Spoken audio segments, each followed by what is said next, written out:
गिबिसिनथारावनो आङो दुलाराय बर' फरायसा आफादनि आफादगिरि दिपेन बर'जों लोगोसे गासैबो बिबानगिरिफोर, बर' थुनलाइ आफादनि आफादगिरि डक्टर सुरत नार्जारि सारजों लोगोसे गासैबो बिबानगिरिफोर आरो दुलाराय बर' हारिमु आफादनि बिबानगिरि बिथांमोननिसिम गोसो गोरबोनि गोजोन हामलायनाय आङो जासिबाय। आङो साबायखर बावदों जे दिनै बिथांमोनहा भारत हादरनि राजधानी दिनै दिल्लीनि बिखायाव बड'लेण्ड महोत्सब खुंनानै बुहुमनि गोजामसिन आरो सोदोमस्रि गोनां हारि जुदि बहाबा दङबा बे बर'आबो मोनसे।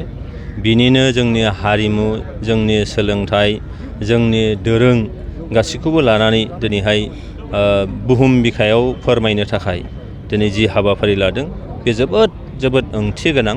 आरो बे ओंथि गोनां हाबाफारियाव बाहागो लाफैनाय साफ्रोमबो डेलिगेट्स बिथांमोन आरो गुबुन गुबुन हारिनि आसाम बे सोमावसारनायखौ नायोब्ला आलादा रायजो बिनायनि अनगायै फ्राय सेन्सुरि मारिनो नागिरबाय जोंनि सोमावसारनाया। मानोना गुरुदेब कालिचरन ब्रह्मआ साइमन कमिसनाव जि मोनसे मेम'रेन्डाम हैदोंमोन शिलंआव, बेखौ लायोब्ला जोंनि बे सोमावसारनाया सेन्सुरि मारिनो थांगासिनो दं। सेन्सुरि। दा बे बेलायाव नैबे बड'लेण्ड महोत्सब बायदि मोनसे हाबाफारिया जोंनि हारिखौ गुबुना निस्सय मोनथिगोन रिच कालचारनि सोमोन्दै आरो बिथांमोना सोलोंनो हागोन। आरो जोंबो माबाफोर गुबुननिफ्राय सोलोंनांगौ दङबा जोंनि आंगोथिखौ एंगाराजासे बेखौ इन्टेक्ट लानानै जों सोलोंनो हागोन। बेनिखायनो नैबे महोत्सबा जोंखौ आरोबाव गेरेमसा बर' माहारि दानायाव मोनसे आरोबाव खुन्थिया निस्सय गायसनगोन, आगानसे दावखोनायाव जोंसे मदद खालामगोन। दा बे जोबोद ओंथि गोनां। आरो जेराव भारतनि गाहाय मन्त्रि नरेन्द्र मदि बिथाङा दिनैहाय दिनैनि दा 6:30 रिंगायाव फैनानै फोरजों लोगोसे कालचारेल ट्रुफजों लोगोसे दिनै दिल्ली बिखायाव थानाय जोंनि बर' फिसाफोर बा गुबुन गुबुन जायगायाव थानाय बर' फिसाफोरखौ आङो गोसो गोरबो सिंनिफ्राय गोजोननाय जासिदों। मानोना जोङो थांनाय 50-60 बोसोरा जोङो दिल्ली बिखायाव फैनानै आलादा रायजो नांगौ होननानै जों सोमावसारफैदों। आरो बे सोमावसारनाया जोंनि राव, हारिमु, दोरों गासिबो बिथिङाव रैखाथि गोनां मोनसे जौगासार बर' माहारि दानो थाखाय बे सोमावसारदोंमोन। जायखौ बड'फा उपेन्द्र ब्रह्मआ जोंखौ फोरोंलांदों जे थां आरो थांनानै थानो हो। आरो बे मोन्थोरजोंनो बिथाङा जोंनो फोरोंलांदोंमोन जे गेरेमसा बर' माहारि दानायनि। दा गेरेमसा बर' माहारि दानो थाखाय जोंनि जि बड'लेण्ड बिनानि सोमावसारनाय, बिनि गेजेरजों रावा दिनै 8 सिडुलाव हाबबाय। बिटिआर सुक्तिनि गेजेरजों आरो बे आसामनि लोगो सरकारि राव जाबाय।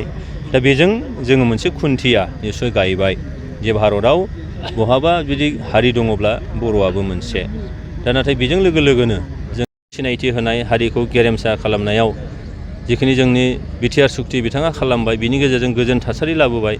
गोजोन थासारि फैनाय लोगो लोगो बर' हारिखौ गुबुन मोनसे रुपाव दिनैहाय बुहुमा निस्सय नायनांगोन बा जों दिन्थिनांगोन। आरो बेखौ दिनै गोजोर खालामनो थाखाय आरोबाव आगानसे दावखोहोनो थाखाय दिनै नरेन्द्र मदि बिथाङा फैगोन। जायजों बुहुमा आरोबाव जोंनि सायाव मोनसे फकास जों मोनगोन। बेनिखायनो नैबे महोत्सबा जोंनि थाखाय जोबोद गोनांथार। आरो बेबायदि महोत्सबा दिनै भारत बिखायाव भारत हादरनि राजधानियावल' नङा, बियो भारतनि गुबुन गुबुन थावनिजों लोगोसे बुहुम बिखायावबो जों बहाबा लांनो हायोबा निस्सय बेखौ लांनांगोन। दा बेनिखायनो बे महोत्सबखौ, ओंथि गोनां महोत्सबखौ खुंनायाव जोंनि बिटिआर सोरखारनि जोंनि दानि गाहाय मावफुंगिरि सोद्रोमा मानगोनां प्रमद बर' बिथांनि सोरखारखौ आरो बिथांखौ आङो जोबोद साबायखर जासिदों।